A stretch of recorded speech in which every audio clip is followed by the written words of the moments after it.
আমার দৃষ্টিতে সিস্টেম আছে তো, ধর্মমন্ত্রী মুসলিম হবে যেহেতু মুসলিম প্রধান দেশ, সংখ্যালঘুদের জন্য একজন মন্ত্রী থাকা দরকার অমুসলিমদের থেকে। একটা মন্ত্রণালয় হবে সংখ্যালঘু মন্ত্রণালয়, সরকার ওই মন্ত্রণালয় কন্ট্রোল করবে, অমুসলিম মন্ত্রী অমুসলিমদের কাছে যাবে, আমাদের কি আসে যায়। কিন্তু একটা মুসলিম মন্ত্রী তো অমুসলিমদের উপাসনালয়ে যে তাদের অনুষ্ঠানে অংশগ্রহণ করতে পারে না। তো এই দেশে হিন্দু বৌদ্ধ খ্রিস্টানদের উপাসনালয় আছে না, আমাদের সমস্যা আছে। কিন্তু কুখ্যাত কাদিয়ানীরা তাদের উপাসনালয়কে মসজিদ বলে, এটা কি মানা যাবে? তাদের উপাসনালয় একটা শয়তানি আস্তানা ছাড়া আর কিছুই না। তাদেরকে অর্থনৈতিক সহযোগিতা করবেন না? করবেন? করেন? জি করেন। প্রাণ কোম্পানির যত জিনিস তাদের, সেজান কোম্পানির জুস তাদের, RFL এর পণ্যগুলো তাদের, প্রথম আলো, ডেইলি স্টার, ভিশন এগুলো তাদের। এগুলো ধরবেন না, কিনবেন না, বেচবেন না, মনে থাকবে।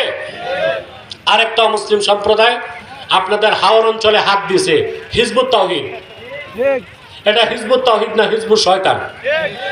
এরা বলে নামাজ হচ্ছে ট্রেনিং, অজু থাকলেও নামাজ হবে, অজু ছাড়াও নামাজ হবে। এরা বলে পর্দা, বোরখা, হেজাব হচ্ছে ভণ্ডামি, এগুলি ইসলামে নাই। এরা বলে ছেলে মেয়ে রাজি থাকলে বিয়ে ছাড়াও ফিজিক্যাল রিলেশন করা যাবে। ইসলামের পরিভাষা বদলাতে চায়, ইসলাম বলে না, বলে ইসলাম। ইমাম বলে না, বলে এমাম। নামাজ বলে না, বলে নমাজ। কিতাব বলে না, বলে কেতাব। এগুলো ইহুদিদের এজেন্ট। হিজবুত তাওহীদের ব্যাপারে সাবধান থাকবেন। আরেকটা মুসলিম সম্প্রদায় আমাদের স্বাধীনতায় হাত দিচ্ছে, এটা হচ্ছে ইসাই জামাত। এটা খ্রিস্টানদের একটা গোপন দল। 1978 সালে বাংলাদেশে ঢুকছে। এরা নিজেদেরকে মুসলমান বলে, বলে আমরাও মুসলমান, তবে আমরা ঈসার উম্মত মুসলমান।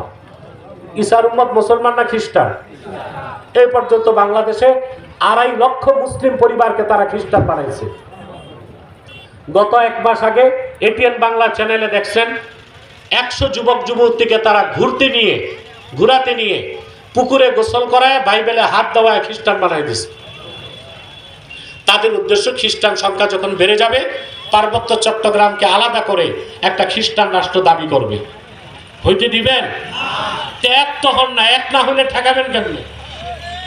আল্লাহ আমাদেরকে সকল প্রকার কাফের মুশরিকের ফিতনা থেকে বাঁচাক, আমাদের দেশটাকে দিনদারদের হাতে রাখুক, আর আমাদের দেশের স্বাধীনতাকে অক্ষুণ্ণ রাখুক। বলুন আল্লাহুম্মা আমিন। কয়েকটা প্রশ্ন আসছে, বললে আমি উত্তর দিয়ে দিই। ইস্তেগফার পড়েন 11 বার, সূরা ফাতিহা পড়েন 1 বার, সূরা ইখলাস পড়েন 3 বার, যেহেতু ইসালে সওয়াব মাহফিল।